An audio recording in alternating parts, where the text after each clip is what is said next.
Srivani trust లో YCP పాపలను కడుగుతున్న కూటమి ప్రభుత్వం బుచ్చిరాం ప్రసాద్ మీడియా సమావేశం. అందరికీ నమస్కారం.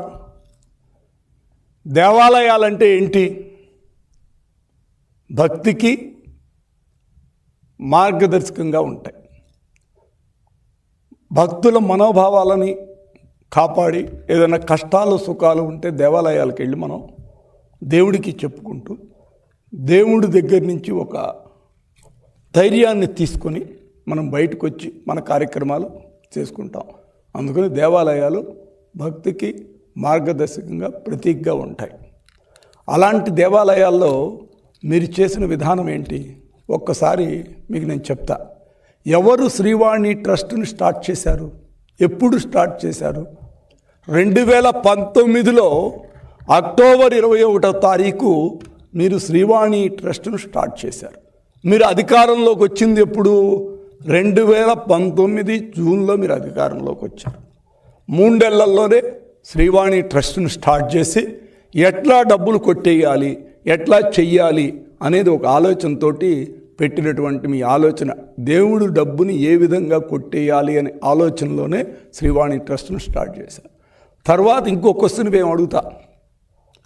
ఎవరు ఈ ప్రైవేటు వ్యక్తులకు ట్రావెల్ ఏజెన్సీలకి పర్మిషన్ ఇచ్చింది? ఎవరు? మీ ప్రభుత్వమా కాదా? మీ ప్రభుత్వమే కదా, మేము ఇవ్వలేదు కదా, మీరే ఇచ్చారు.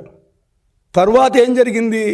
మా ప్రభుత్వం వచ్చిన తరువాత మేము చేసిన విధానం ఏంటి? కూటమి ప్రభుత్వం నారా చంద్రబాబు నాయుడు గారి నాయకత్వంలో తెలుగుదేశం పార్టీ అధికారంలోకి రాగానే కూటమి ప్రభుత్వం చేసింది ఒకటే కార్యక్రమం. ఆ కార్యక్రమం ఏంటి?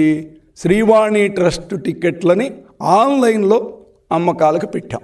ఆన్లైన్లోనే తీసుకోవాలని చెప్పి శ్రీవాణి ట్రస్ట్ టికెట్లు పెట్టింది తెలుగుదేశం పార్టీ కూటమి ప్రభుత్వం.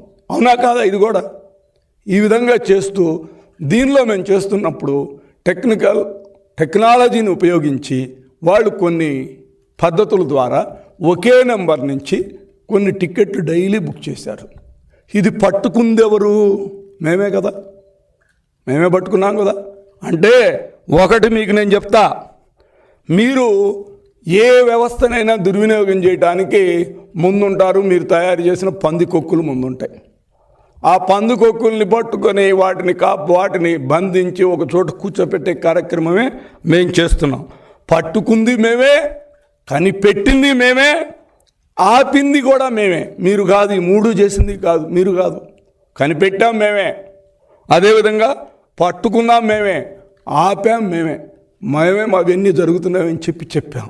అందుకని ఇంకా పటిష్టంగా ఏ విధంగా చెయ్యాలి అని చెప్పి ఆలోచన చేస్తుంది కూటమి ప్రభుత్వం చంద్రబాబు గారి నాయకత్వం. ఇంకో విషయం మీకు నేను చెప్తా. ఇవాళ మేము అధికారంలోకి వచ్చిన తర్వాత ఒక విషయం మీకు నేను చెప్తా. శ్రీవాణి ట్రస్ట్ ద్వారా వచ్చిన డబ్బులని దేవాలయాలకు వాడాలి. కొత్త దేవాలయాలు 5,000 దేవాలయాలు కట్టాలని చెప్పి ప్రపోజల్ పెట్టింది కూటమి ప్రభుత్వం, చంద్రబాబు నాయుడు గారి ప్రభుత్వం. ఎందుకంటే దళిత వాడల్లోనూ అదేవిధంగా బీసీ కాలనీల్లో కూడా చిన్న చిన్న దేవాలయాలు కట్టాలి. వాళ్ళకున్న స్థలాన్ని బట్టి 30 లక్షల దాకా దేవాలయాలకి ఇవ్వటానికి కూటమి ప్రభుత్వం సిద్ధంగా ఉంది.